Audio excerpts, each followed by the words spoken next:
Wanita ini didudukan di dalam lubang dengan tangan terikat. Para pria mengubur setengah badan. Kepala desa memberi batu kepada ayah dari wanita itu. Wanita ini menatap ayahnya dengan penuh isyarat.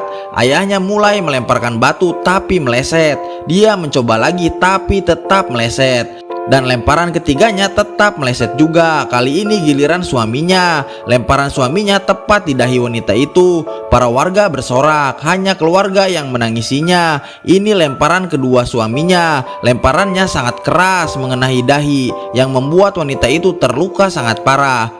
Wanita ini hanya bisa menangis. Sekarang giliran sang kiai. Wanita itu sampai terdorong ke belakang. Kedua anaknya dengan terpaksa melempar ibunya dengan batu. Mereka sangat terpukul. Sekarang seluruh warga melempar batu ke arah wanita itu secara bertubi-tubi, hingga wanita itu tidak bergerak lagi untuk selamanya.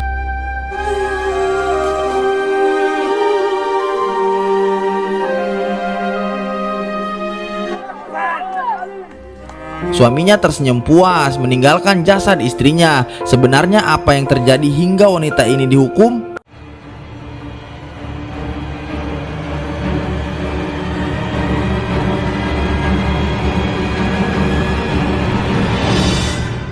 Sungguh malang nasib wanita ini.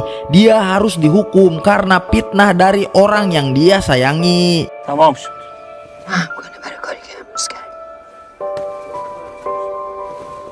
Tantenya Zahra meletakkan tubuhnya di pinggir sungai. Keesokan harinya ternyata tubuhnya telah habis dimakan oleh anjing liar.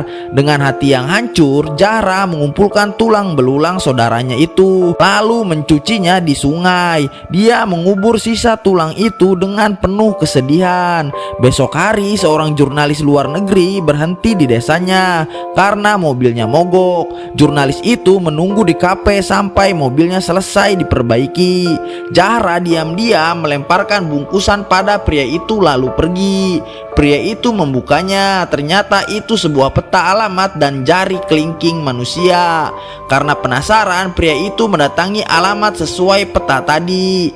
Dia sampai di rumah Zahra. Zahra meminta ceritanya untuk direkam dan disebarluaskan. Zahra mulai bercerita tentang Soraya saudaranya yang difitnah suaminya sendiri hingga dihukum rajam. Pria ini mengatur rencana agar bisa menikah lagi. Dia ingin menceraikan istrinya untuk bisa menikahi gadis usia 14 tahun, anak dari narapidana yang akan dihukum mati. Pria ini bernama Ali, seorang sipir penjara. Dia bisa menyelamatkan ayah gadis itu dengan imbalan bisa menikahi anak gadisnya. Dia mendatangi Mullah Hasan, seorang alim ulama, untuk meminta bantuannya guna membujuk Soraya agar mau bercerai. Ali mengancam Mullah Hasan akan membongkar masa lalunya yang mantan penjahat di depan seluruh warga jika dia tidak mau membantu. Hasan menemui Soraya dan menyampaikan maksud Ali yang ingin bercerai tanpa menanggung hidup Soraya dan keempat anaknya. Soraya langsung menolak. Ali langsung pulang ke rumah dan langsung menampar Soraya yang tidak mau menerima tawarannya. Soraya membawa dua putrinya menginap di rumah bibinya yaitu Zahra. Dia menceritakan rencana Ali dan perlakuan Ali kepadanya. Memiliki anak kecil dan tidak punya penghasilan membuat Soraya memilih bertahan. Ali kembali mengatur rencana. Dia menyuruh Soraya bekerja di rumah tetangganya Hashim. Tanpa ada curiga, Soraya bekerja di sana demi biaya untuk anak-anaknya dan perceraiannya nanti. Ali mengajak Mullah Hasan untuk menghasut kepala desa. Ali mengatakan Soraya telah berzina dengan Hashim. Apakah kepala desa akan percaya begitu saja?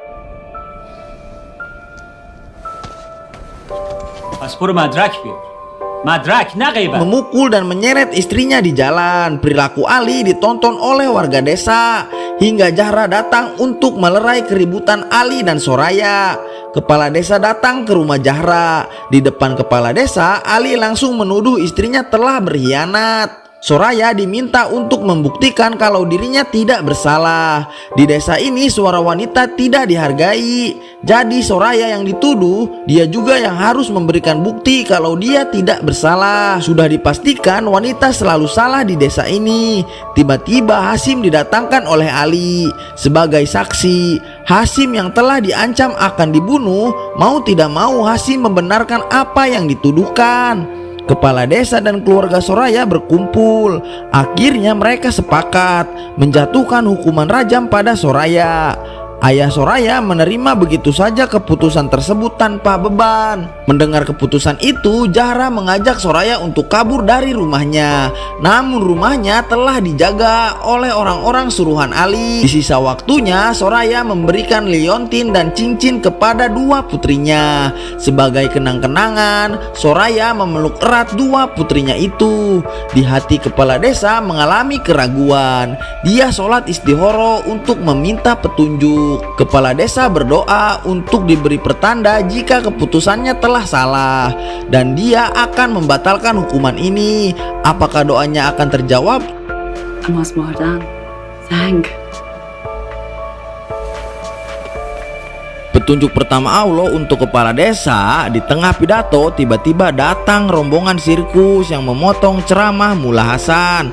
Tapi kepala desa belum menyadarinya, termasuk ayah Soraya gagal melempar batu 3 kali. Ia arahkan ke putrinya itu. Seorang warga berteriak bahwa itu merupakan petunjuk Tuhan bahwa Soraya tidak bersalah. Kepala desa kaget dan bingung mendengar perkataan itu, tapi dia kembali diyakinkan oleh Mullah Hasan. Dan hukuman tetap dijalankan hingga tubuh Soraya tidak bergerak lagi untuk selamanya. Zahra telah menceritakan semuanya pada wartawan asing itu. Fred menangis mendengar apa yang barusan saja dia dengar. Ucapan mereka terhenti karena kedatangan Hasim yang telah selesai memperbaiki mobil Fred. Di tengah jalan, Zahra dan Fred berpapasan dengan Ali dan Mullah Hasan. Mereka mendengar percakapan bahwa Ali tidak jadi menikahi gadis 14 tahun itu karena ayahnya keburu dihukum mati. Otomatis Hasim marah dan langsung membuka kebohongan Mullah Hasan dan Ali di depan kepala desa. Kepala desa sangat marah karena merasa dimanfaatkan oleh Mullah Hasan dan Ali. Namun Mullah Hasan mengatakan kepala desa juga ikut andil atas keputusan hukuman itu. Ketika Fred akan pulang, Mullah Hasan merampas rekaman milik Fred dan langsung merusaknya. Fred yang kesal langsung meninggalkan mereka dengan mobilnya. Di gerbang desa tiba-tiba Zahra muncul dengan membawa kaset rekaman yang asli. Zahra memberikannya kepada Fred bersama harapannya agar dunia mendengar kisah Soraya.